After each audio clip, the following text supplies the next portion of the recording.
Assalamualaikum, selamat datang, para penjelajah sejati, di channel Sejuta Cerita.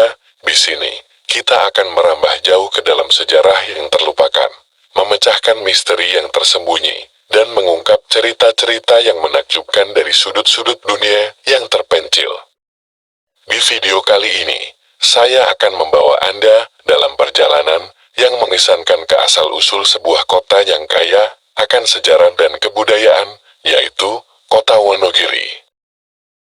Dari tebing-tebing batu yang menjulang tinggi hingga sungai yang mengalir deras, Wonogiri adalah perpaduan sempurna antara keindahan alam dan warisan budaya yang luar biasa. Bersama-sama, kita akan menyusuri jejak-jejak nenek moyang kita, mengeksplorasi cerita-cerita yang menggugah jiwa, dan memahami lebih dalam tentang akar-akar yang membentuk identitas kota ini. Saya akan menjadi panduan Anda dalam menjelajahi kekayaan sejarah Wonogiri, dan selamat mendengarkan.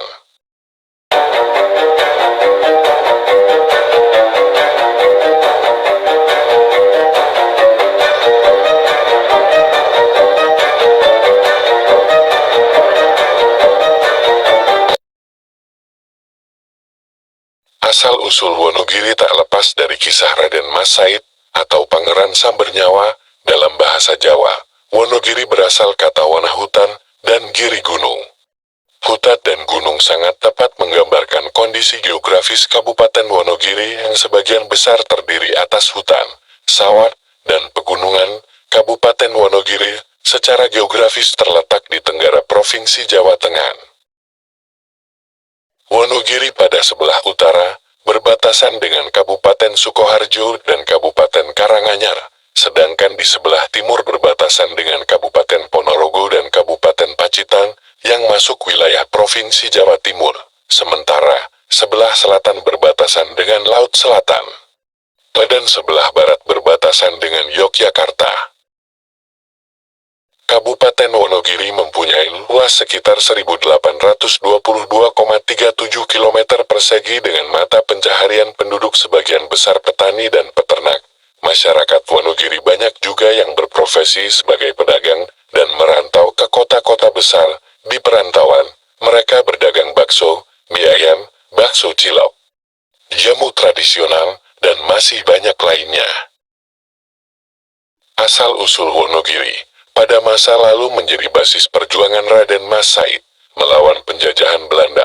Raden Mas Said dalam sejarahnya kemudian menjadi penguasa Pura Mangkunegaran di kota Solo dengan gelar Kanjeng Gusti Pangeran Adipati Arya Mangkunegara I. Julukan Pangeran Sambernyawa diberikan Nicol Ashartine, perwakilan VOC, karena di dalam peperangan, Raden Mas Said selalu membawa kematian bagi musuh-musuhnya. Raden Mas Said lahir di Kartasura pada Minggu, 8 April tahun 1725. Dia merupakan putra dari Kanjeng Pangeran Aryo Mangkunegoro dan Raden Ayu Wulan yang wafat saat melahirkannya. Saat Raden Mas Said berusia 2 tahun, ia harus kehilangan ayahnya karena dibuang Belanda ke Sri Lanka. Pada masa kecil, kehidupan Raden Mas Said jauh dari suasana layaknya bangsawan keraton. Masa kecil lebih banyak bersama anak-anak para abdi dalam. Hal ini yang membuat Raden Mas Said sangat mengerti kehidupan rakyat kecil, sekaligus menempanya memiliki sifat peduli terhadap sesama. Ada peristiwa yang membuat Raden Mas Said resah karena mendapat ketidakadilan di keraton. Pada masa Raja Pakubuwono II, Raden Mas Said hanya sebagai gandak Anom Manteri Anom, atau sejajar dengan abdi dalam manteri, sesuai kedudukannya. Raden Mas Said semestinya menjadi Pangeran Sentana. Ia lalu mengadukan hal itu kepada Raja. Ketika di keraton, Patih Kartasura tidak merespons aduannya. Sang Patih justru memberi sekantong emas kepada Raden Mas Said. Hal ini membuat Raden Mas Said murka karena dirinya menuntut keadilan dan bukan mengemis. Raden Mas Said bersama pamannya, Ki Wiradiwangsa dan Raden Sutawijaya yang mengalami nasib sama, selanjutnya membicarakan ketidakadilan yang menimpa mereka. Raden Mas Said lalu memutuskan keluar keraton dan melawan raja. Dalam pengembaraan, Raden Mas Said bersama pengikutnya mencari daerah yang strategis guna menyusun kekuatan. Pada Rabu 19 Mei tahun 1741, Raden Mas Said berada di Dusun Laruh wilayah yang kini masuk Kecamatan Selogiri, Kabupaten Wonogiri. Pada saat itu, ia memakai sebuah batu untuk menyusun strategi melawan ketidakadilan. Batu ini kemudian dikenal sebagai Watu Gilang, yang merupakan tempat awal mula perjuangan Raden Mas Said melawan segala bentuk penjajahan. Asal-usul Wonogiri, di lokasi ini Raden Mas Said mulai menggelar pertemuan guna menghimpun kekuatan, sekaligus mendirikan pemerintahan, meskipun sederhana. Selain itu juga dibentuk pasukan inti, yang selanjutnya berkembang menjadi perwira perang mumpuni dengan sebutan Punggowo Baku Kawan Doso Joyo. Perjuangan Raden Mas Said didukung rakyat Mlaro dan Kiai Wiradiwangsa yang kemudian diangkat sebagai Patin. Ini menjadi cikal bakal pemerintahan yang kemudian menjadi Kabupaten Wonogiri. Raden Mas Said mengeluarkan semboyan ikrar sehidup semati yang terkenal dengan Sumpah Kawulo Gusti atau Pamoring Kawulo Gusti. Semboyan ini menjadi pengikat tali batin antara pemimpin dengan rakyatnya. Ikrar berbunyi Tiji Tibel, Mati Siji Mati Kabeh, Mukti Siji Mukti Kabeh. Ikrar ini membawa konsep kebersamaan antara pimpinan dan rakyat maupun sesama rakyat.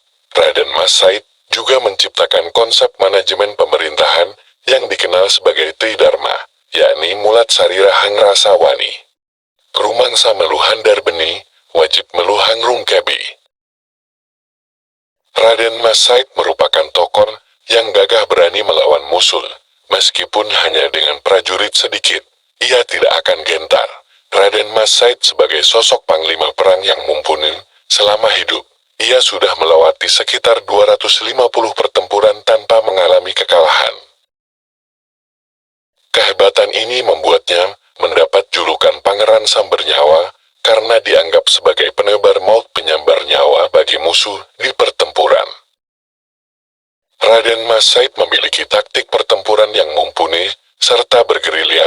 Wilayah perjuangannya meluas meliputi Ponorogo, Madiun Rembang, dan Yogyakarta. Setelah dibujuk Raja Pakubuwono III, Raden Mas Said akhirnya bersedia diajak berunding guna mengakhiri pertempuran. Dalam perundingan yang melibatkan Raja Pakubuwono III, Sultan Hamengkubuwono I dan Kompeni Belanda, disepakati Raden Mas Said mendapat daerah kekuasaan dan diangkat sebagai Adipati Miji, atau mandiri bergelar Kanjeng Gusti Pangeran Adipati Arya Mangkunegara I. Penetapan wilayah kekuasaan Raden Mas Said terjadi pada 17 Maret tahun 1757, melalui sebuah perjanjian di Salatiga. Kedudukannya sebagai Adipati Miji sejajar dengan kedudukan Sunan Pakubuwono III dan Sultan Hamengkubuwono I, dengan daerah kekuasaan meliputi wilayah Keduang daerah Wonogiri bagian timur, Kahunggobayan daerah timur Laut Wonogiri, sampai perbatasan Jatipurno dan Jumapolo Kabupaten Karanganyar, Sembuyan daerah sekitar Wuryantoro dan Baturetno, Matesi, dan Gunung Kidul. Asal-usul Wonogiri. KGP Arya Mangkunegara I membagi wilayah Wonogiri menjadi 5 daerah yang masing-masing memiliki karakteristik yang berbeda. Hal ini digunakan sebagai metode dalam menyusun strategi kepemimpinan. Daerah pertama Nglaroh Wonogiri bagian utara. Kedua daerah Sembuyan wilayah Wonogiri bagian selatan. Ketiga daerah Wiroko wilayah sepanjang Kali Wiroko atau bagian tenggara Kabupaten Wonogiri. Keempat daerah Keduang wilayah Wonogiri bagian timur. Sedangkan kelima adalah daerah Honggobayan daerah timur Laut Wonogiri. Dengan memahami karakter daerah-daerah tersebut, Raden Mas Said menerapkan cara yang berbeda dalam memerintah, menggali potensi yang maksimal demi kemajuan dalam membangun wilayah tersebut. Raden Mas Said memerintah sekitar 40 tahun dan wafat pada 28 Desember tahun 1795. Setelah Raden Mas Said meninggal, kekuasaan Trah Mangkunegaran diteruskan putra-putranya. Pada masa kekuasaan KGP Arya Mangkunegara VII, terjadi peristiwa penting sekitar tahun 1923, yakni perubahan status daerah Wonogiri yang dahulu hanya berstatus Kawadanan menjadi kabupaten. Saat itu Wedana Gunung Ngabehi Warso Adiningrat diangkat menjadi Bupati Wonogiri dengan pangkat Tumenggung Warso Adiningrat. Dari perubahan status ini, wilayah Wonogiri dibagi menjadi 5 kawadanan, yaitu Kawadanan Wonogiri, Wuryantoro, Baturetno, Jatisrono, dan Purwantoro. Pada saat itu, wilayah kekuasaan Mangkunegaran melakukan penghematan anggaran dengan menghapuskan sebagian wilayah kabupaten, yaitu Kabupaten Karanganyar, sehingga wilayah Mangkunegaran menjadi 2, yaitu Kabupaten Mangkunegaran dan Kabupaten Wonogiri. Ini berlangsung sampai tahun 1946. Setelah Indonesia merdeka pada 17 Agustus tahun 1945 dan dalam perjalanannya hingga tahun 1946, di wilayah Mangkunegaran terjadi dualisme pemerintahan, yaitu Kabupaten Wonogiri masih dalam wilayah monarki Mangkunegaran. Dan di lain pihak menginginkan Kabupaten Wonogiri masuk sistem demokrasi Republik Indonesia. Timbul gerakan anti-Swapraja yang menginginkan Wonogiri keluar dari sistem kerajaan Mangkunegaran. Akhirnya disepakati bahwa Kabupaten Wonogiri tidak menghendaki kembalinya Swapraja Mangkunegaran. Sejak saat itu, Kabupaten Wonogiri mempunyai status seperti sekarang, dan masuk sebagai kabupaten yang berada di Provinsi Jawa Tengah. Asal-usul Wonogiri, selain sejarah Raden Mas Said, ada cerita legenda terkait Wonogiri. Salah satunya cerita mengenai seorang pertapa bernama Kikas Dikwacana yang kesaktiannya terkenal pada zaman Kerajaan Demak. Dia tinggal di sebuah gua yang dikelilingi pepohonan dan alam yang indah. Penguasa Kerajaan Demak juga berniat untuk menjadikan hutan itu sebagai wisata kerajaan. Suatu ketika penguasa Demak menginginkan 8 pasang ekor rusa dari hutan itu. Selanjutnya dikirim utusan kerajaan yang bernama Raden Panji untuk meminta rusa ke Kikas Dikwacana dan permintaan disanggupi. Dengan kesaktiannya, Kikas Dikwacana memasukkan 8 pasang rusa ke bumbung atau ruas bambu yang ditutupi lubangnya untuk dijadikan wadah. Setelah itu, diserahkan kepada Raden Panji. Pada saat menyerahkan, Kikas Dikwacana berpesan bahwa rusa dimasukkan ke dalam bumbung agar mudah membawanya. Dia mengingatkan agar bumbung jangan dibuka sebelum sampai di hadapan raja. Dalam perjalanan menuju Demak, pikiran Raden Panji dipenuhi rasa penasaran, sebab sangat tidak logis kalau 8 pasang rusa yang berarti 16 ekor bisa masuk ke bumbung. Raden Panji yang penasaran, ketika di hutan jati yang lebat membuka tutup bumbung itu, dari dalam bumbung keluar makhluk-makhluk kecil yang menjelma menjadi 8 pasang ekor rusa. Langsung saja, 8 pasang ekor rusa berlari masuk ke dalam hutan.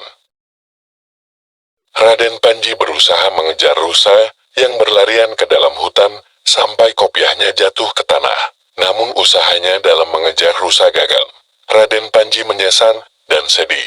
Dia malu pada diri sendiri. Dia juga takut terkena murka sang raja. Dia juga malu jika kembali ke pertapaan Kikas Dikwacana. Pada sisi lain, Kikas Dikwacana sudah mengetahui peristiwa itu. Dia segera menyusul Raden Panji. Di perjalanan, Kikas Dikwacana menemukan kopiah Raden Panji yang tergeletak di tanah. Setelah itu, tempat tersebut diberi nama Wana Ketu. Wana artinya hutan atau alas. Sedangkan Ketu artinya adalah kopiah atau topi atau penutup kepala. Singkat cerita, Kikas Dikwacana bertemu dengan Raden Panji. Raden Panji meminta maaf atas kesalahannya. Kikas Dikwacana sebenarnya kasihan kepada Raden Panji, namun yang bersalah tetap harus dihukum. Raden Panji dirubah bentuk tubuhnya menjadi seekor rusa wulung agar menjadi penunggu hutan jati ini. Setelah peristiwa itu, Kikas Dikwacana naik ke atas bukit. Dia berkata, jika zaman sudah ramai, bukit ini diberi nama Gunung Giri, sedangkan sungai yang ada di bawahnya diberi nama Sungai Wahyu, yang saat ini lebih dikenal dengan nama Sungai Bengawan Solo. Pada kesempatan yang berbeda, dikisahkan juga Sunan Giri, yang sedang dalam pengembaraan berada di bukit, yang dulu pernah ditempati Kikes di Kwacana. Sunan Giri kagum dengan keindahan alam hutan di bukit, dan selanjutnya memberi nama Wonogiri. Demikian tadi kisah asal-usul Wonogiri beserta cerita legenda yang mengikutinya. Semoga bermanfaat dan menambah wawasan kita semua.